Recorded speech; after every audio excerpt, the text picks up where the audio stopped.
Man, it's been a great summer, sitting and listening. Man, it's incredible to be a part of a church that has so many gifted communicators, former pastors, former missionaries, and to just be able to be a small part of a 9-week-long stretch where we've been discovering, like Clint said, who Jesus is and who Jesus says he is based on his own words.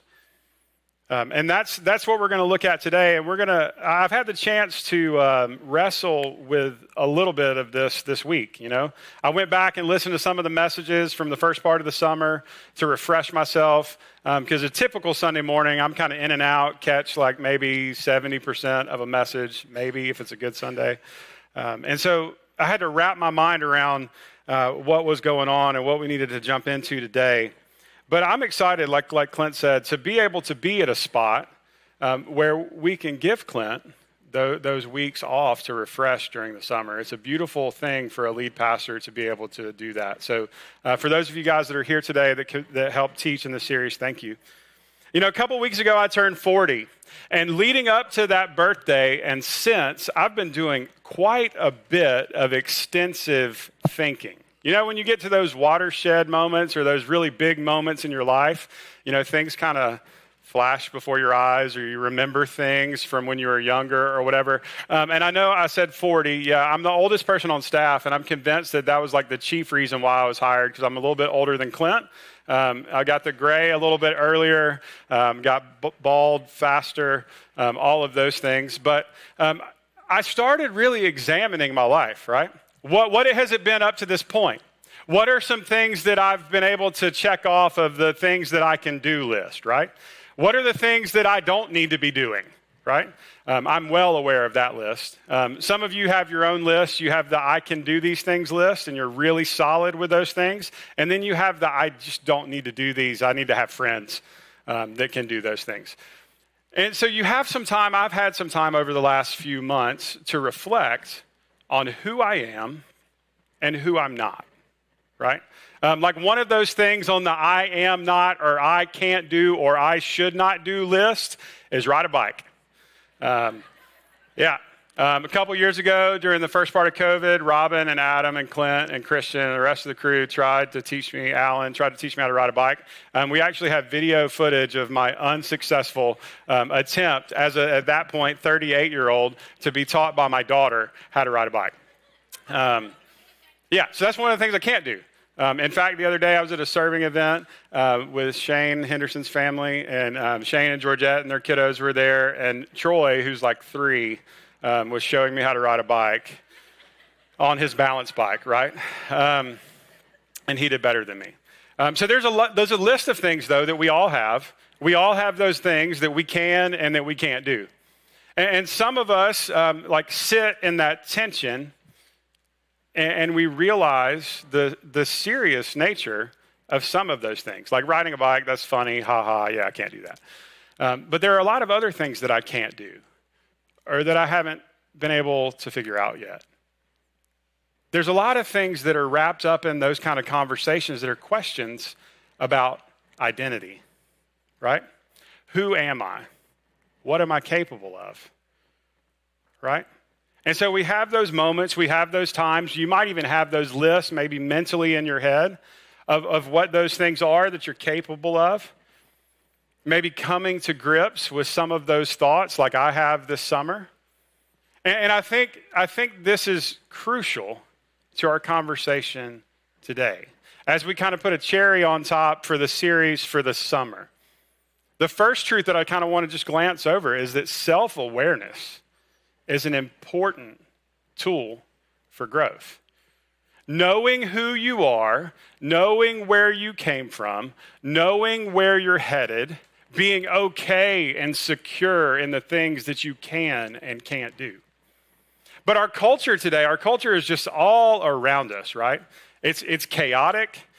Just think about all the things that have happened just over the course of this summer in our nation, in our state, and in our community.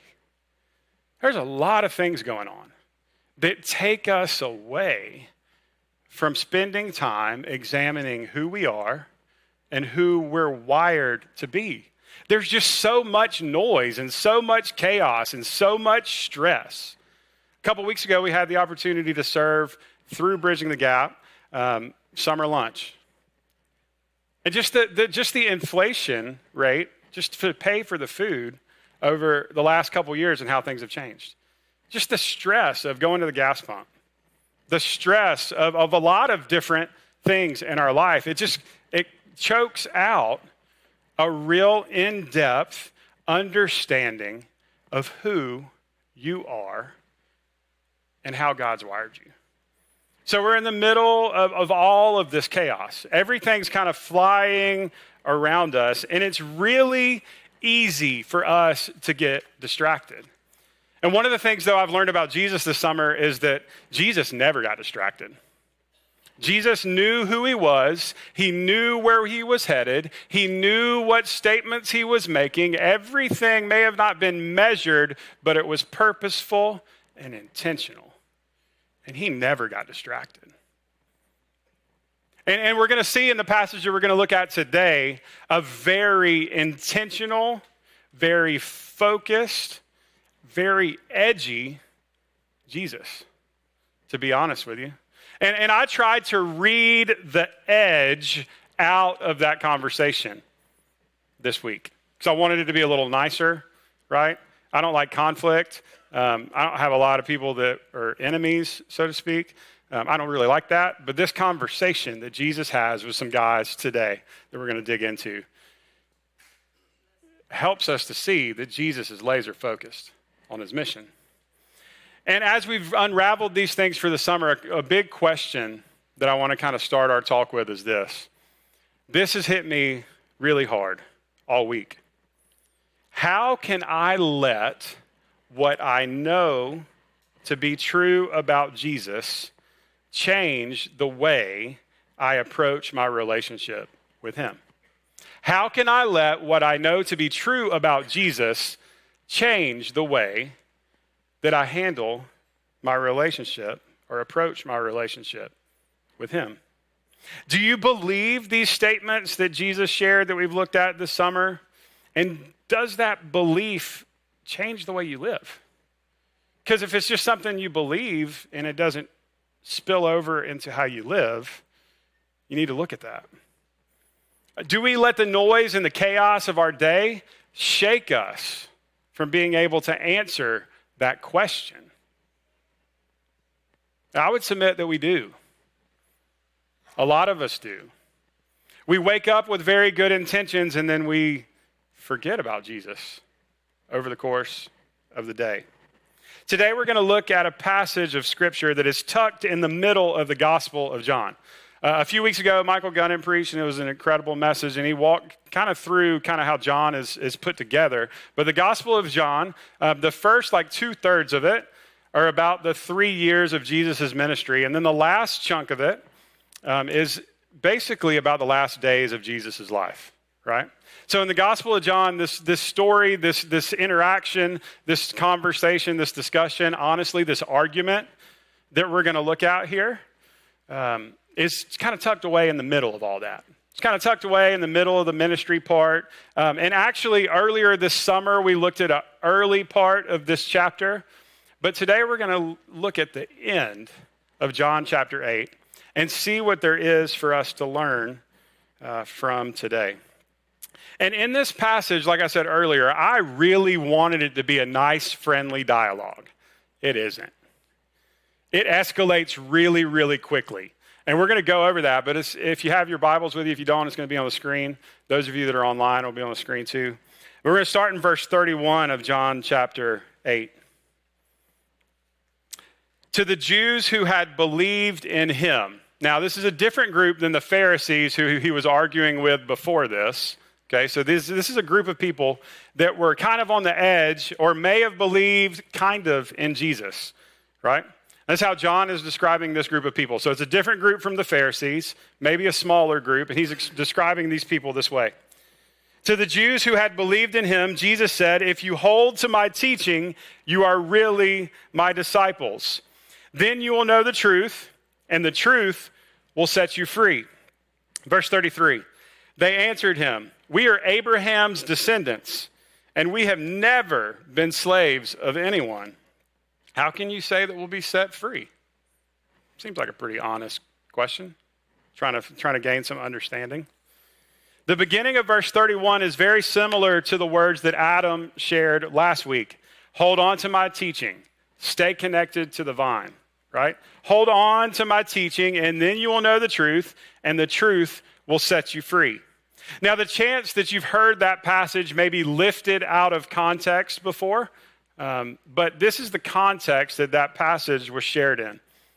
The Jews, these guys that he's talking to, thought that freedom was what they had. They thought that captivity or being a slave was tied to something political. They thought it was tied to maybe being in captivity to Rome or to another group of that day. So when they thought slave, that's what they heard. When they heard slave, that's just what they thought. That was where they were in this conversation. They were not thinking on the same plane as Jesus. Jesus is up here in this conversation, and these guys are down here, trying to understand where Jesus is at. For them, this conversation wasn't necessary.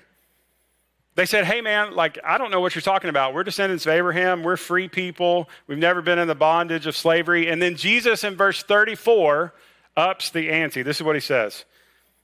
Very truly, I tell you, everyone who sins is a slave to sin. We could let that sit, but I'm going to keep going. Now, a slave has no permanent place in the family, but a son belongs to it forever. So if the son sets you free, you are free indeed. And then in the next several verses, probably about 20 verses, there's this back and forth. But this is the part of the conversation that sparks the argument. I don't know if you've ever been there. You've been in an argument where you're thinking about what you're going to say, and then you say it and it comes out, and then an hour and a half later, the argument's over. This was the spark. Because Jesus was calling them something that they thought they weren't. There's a ton going on here at this point. If you continue reading, you see how it just continues to escalate. If you have some time this week, look at it. It continues to escalate. Jesus says multiple times in the rest of these verses, twice, he says that he knew that these guys were planning on killing him. Jesus says a couple times that he knows that they're Abraham's descendants. He knows all of the things that they're spouting off about themselves. It just goes back and forth. Abraham was really important to these guys. For the Jews in the Old Testament, Abraham was one of the patriarchs. He was the guy. He was the guy that God promised that his descendants would outnumber the sands on the shore and the stars in the sky. Abraham was a very prominent figure for these guys. And Jesus is starting to tweak with that a little bit. He's starting to say, hey, if you believe in me, then this is not going to work. And we'll see why in just a minute. In verses 39 through 47, the argument just ratchets up another notch. I don't know if you've been in an argument, but it escalates quickly. I don't know if you've ever been in an argument like that. You probably have. If you've been alive as long as I have, you've been in a couple of them arguments. Probably happens in your house sometimes, right? But it escalated quickly. Here's what happens in 39 through 47. Jesus tells them that if they were Abraham's children, then they would act like Abraham. A little nudge, right? A little poke in the side. Which leads them to saying that they're children of God. And then Jesus is like, nah, you just said you're children of Abraham. Which is it? Then they're into an argument with Jesus now. It's a place that I wouldn't want to be. Right? And so then Jesus says, hey, you're not children of God.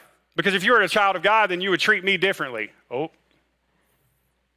I would be backing up at that point, but they just kept barreling in.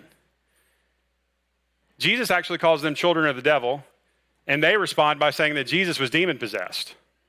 Okay? So that's where we pick up the argument that we're going to really dig into today. Verse 49.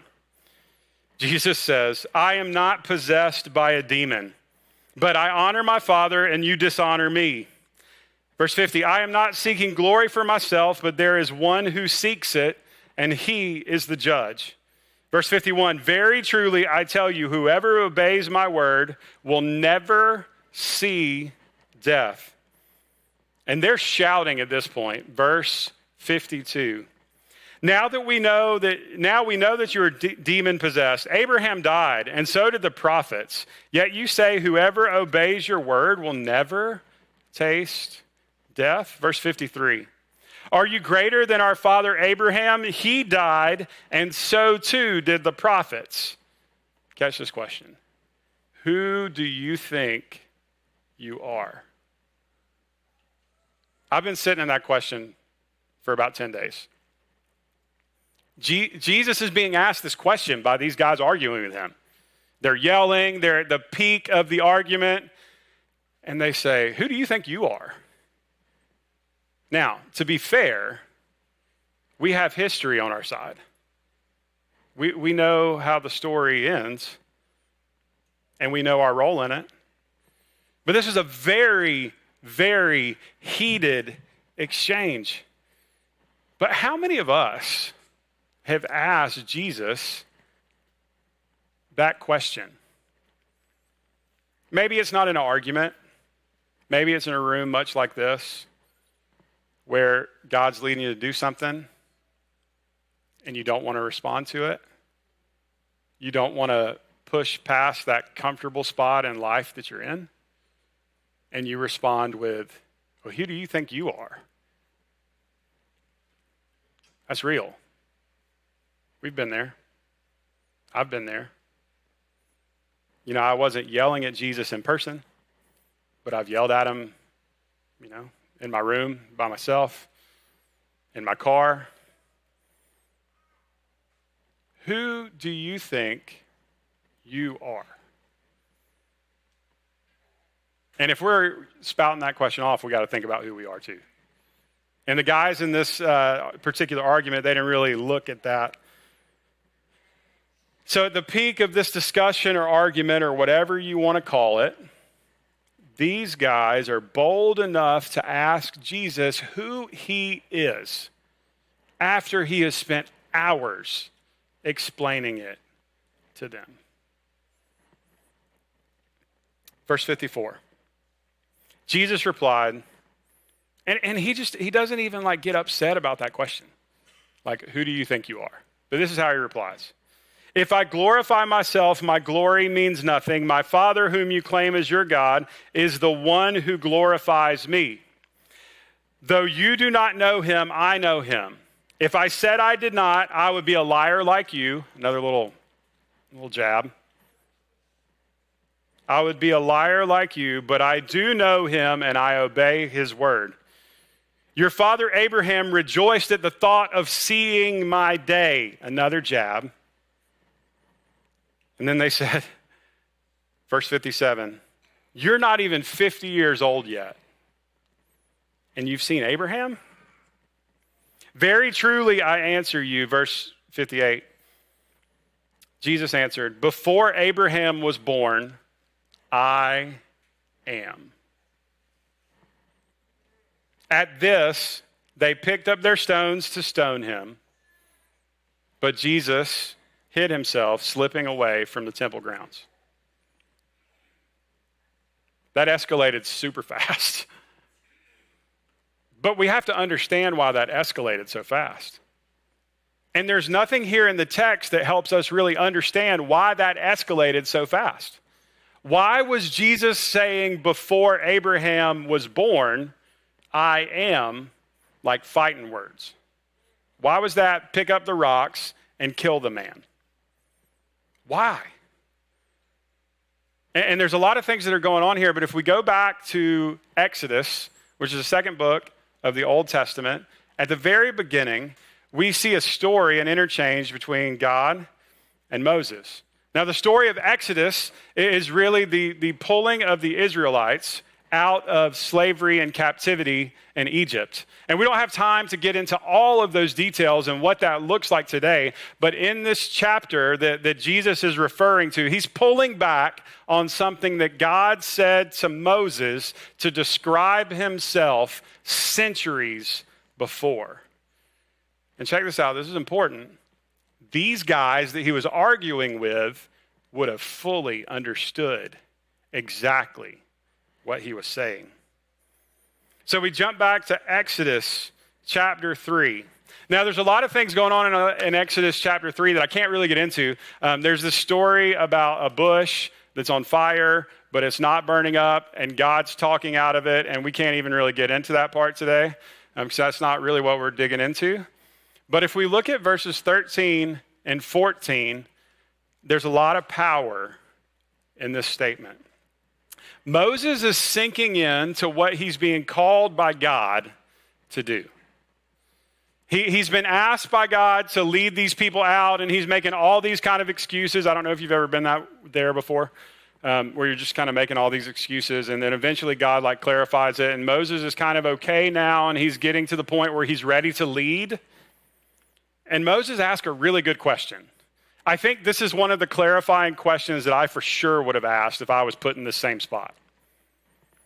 Moses in verse 13 said to God, "Suppose I go to the Israelites and say to them, 'The God of your fathers has sent me to you.' And then they ask me, 'What's his name?' Then what shall I tell them?'" It's a great question. The wisdom of Moses at that point was incredible. And this is what God says. God said to Moses, "I am," verse 14, "I am who I am. This is what I want you to take to the Israelites. The I am has sent me to you." And this is the exact moment that Jesus is tying this back to. And these guys that he's arguing with about Abraham understand exactly what he is claiming. But unfortunately, in our English Bibles, we lose some of the magnitude of exactly what is going on here.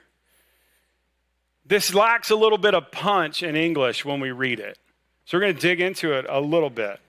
God is saying to Moses that he is the one who is and will be, who always has been.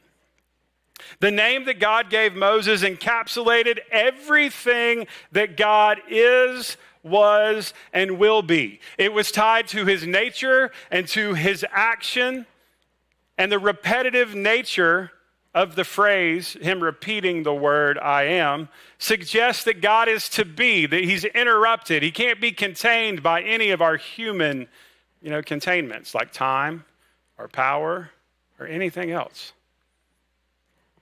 This is huge. But there's even more. There's so much here. In Hebrew, the way that they would spell this was YHWH,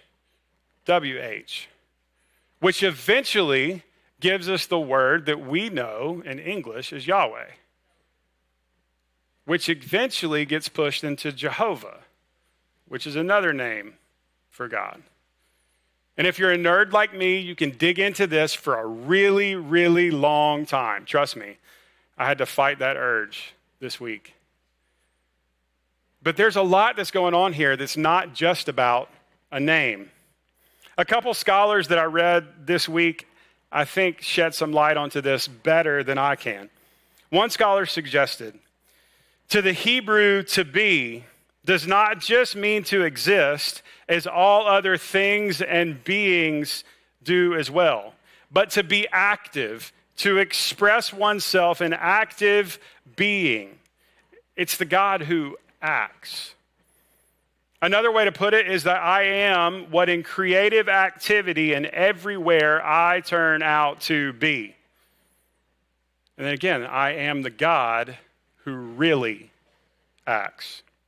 Another scholar says it this way: I am that I am means that God will reveal himself in his actions throughout history. It's not just placing him in that one conversation with Moses. Guys, this is an expression of a name, but it's way more than that. This is a much bigger issue. It's not just the expression of a name, it's expression of authority. It is the expression of authority, of maximum authority. And when we look back at the way Jesus used this, this is absolutely the most massive claim that Jesus ever made. And he said it to a group of guys that were trying to follow him and trying to believe and working their faith out, and he hit them with it hard. It keeps going. I think, and I could be wrong with this, not only is this the biggest claim that Jesus ever made, it is the biggest claim that's ever been made. That's it. Because Jesus he wasn't like tying back to the way that God named himself. He was tying back to God's authority. He was tying back himself to God and everything God had done. Jesus is claiming to be God in the flesh in that place, in that time, and in their space right next to them. Another scholar that I read this week said it this way: Jesus answers with what some refer to as the hidden I am statement, since it's not typically counted among the others. But ironically, this is the most direct of the I am statements. Jesus knew exactly what he was saying. This was no accident. This was no struggle. This was, when do I say this at the right time? Because this is all about who I am. And I have all of this authority. They were so enraged at his words that they immediately tried to kill him. Immediately. I don't know if they carried the rocks around with them or what, like they were just trying to catch him and things. I don't know if the rocks were just there. I don't know any of that. I can't answer those questions. But I can't help but think that this is what John was thinking about when he wrote these words at the beginning of his gospel. John 1:14 in the Message paraphrase says it this way: the Word became flesh and blood and moved into the neighborhood. We saw the glory with our own eyes, the one-of-a-kind glory, like Father, like Son, generous on the inside and out, true from start to finish. And this is 100% why the Jews wanted to stone him, because he was claiming to be God. Jesus wasn't saying that he'd been around for a while. Jesus wasn't just tying himself to creation and all of those things. He said that he was God. To put it simpler, to connect it to everything we've looked at this summer, Jesus is I am. But this is where the rubber meets the road. Jesus is, Jesus was, and forever will be in name and in authority. But what do we do with that? How do we respond? I don't know what to do with that. Like just the name part, right? Like I put the stars in the sky and spun the planets and all of those things that Jesus was around and a part of. I can't even fathom that, let alone him saying that he's the primary authority. How do we approach doing anything tangible with this conversation? Before Abraham was, I am, is the statement that rattled these guys to the point where they were ready to kill Jesus. Here's why I think this was so crucial. Abraham was on the pedestal of their life, right? And so Jesus wanted to be in that spot and deserves to be in that spot. I think you probably see where I'm going with this. There are so many things and people and passions and hobbies that we put in that spot. And Jesus is saying, and he said it to these guys who put Abraham in the spot, but they could have been talking about Moses or Joshua or anybody else, but they weren't. They were talking about Abraham, so that's where Jesus put it. He said, before Abraham was, I am. Now, the cool thing is that you guys don't have necessarily a tie to Abraham. So Abraham is probably not this pedestal guy for you. But I want to challenge you with this. Who are we going to put in that spot? Before blank, I am. Who is that? What is that? Is it Jesus? Is it almost Jesus? Who is that? Now, when Jesus said what he said about Abraham, it elicited anger in the people that were trying to stone him. What kind of emotion does that elicit, that statement and that blank elicit in you this morning, here in this room, right now? Jesus tells us all of these things about him, and we've gone over all of these this summer.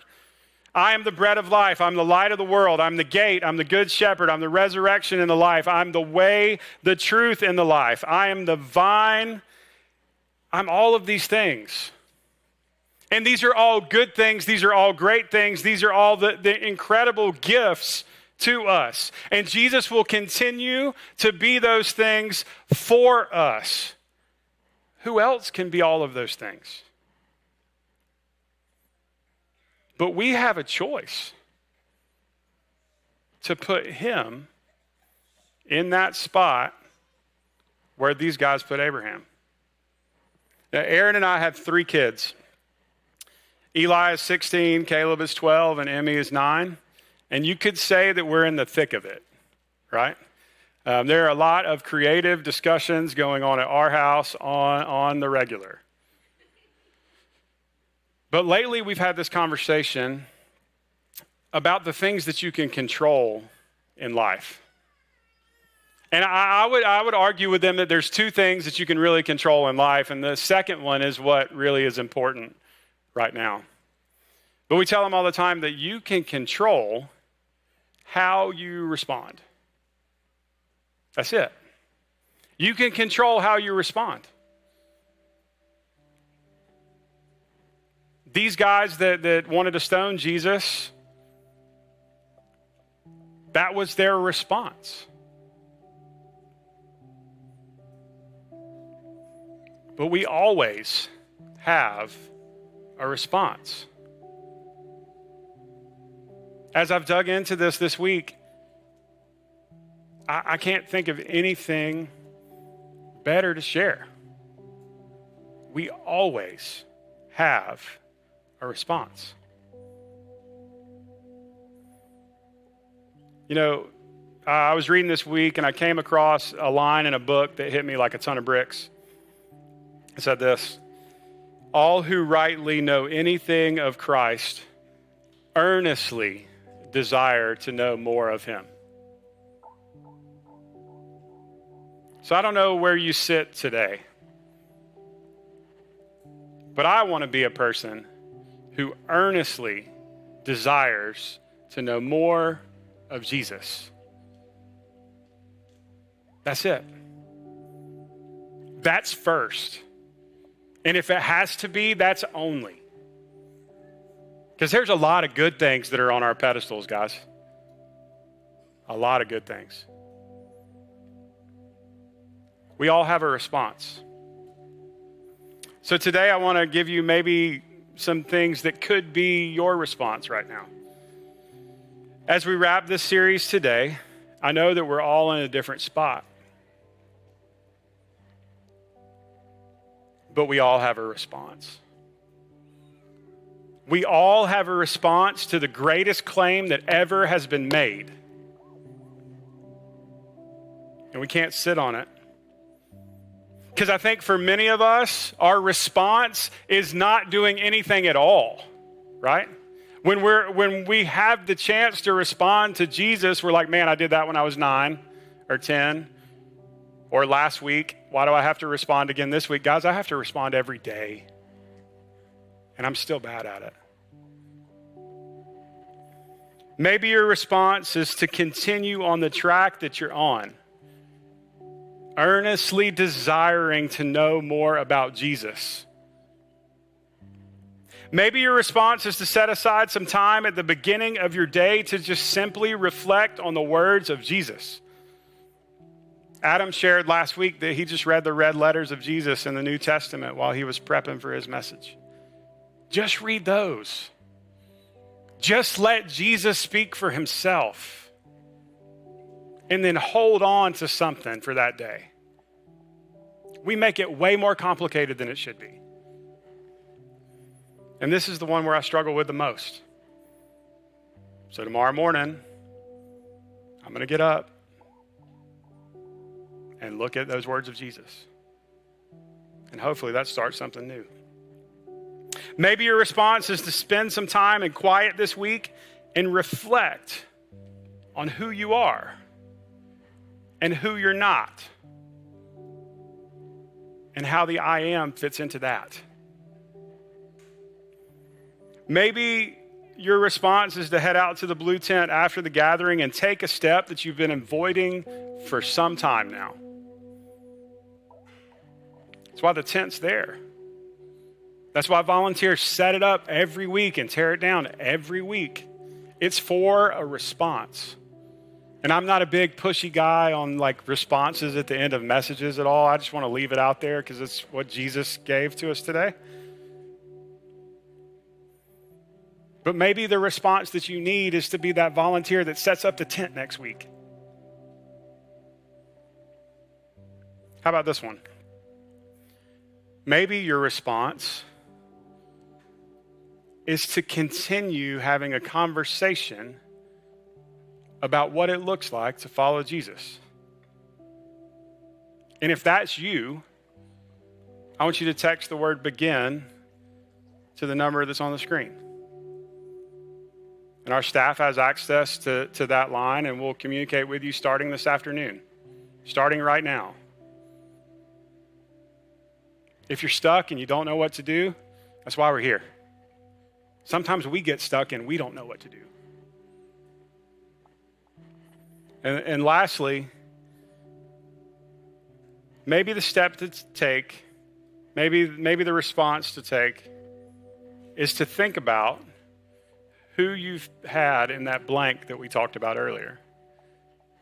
Who is that? I know for me it kind of changes by the day.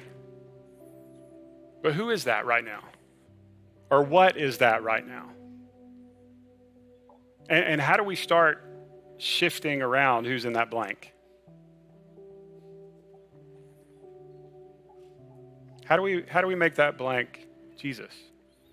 That Jesus is everything for us. He says that he's everything for us when he says, I am that I am. How do we make that happen every day?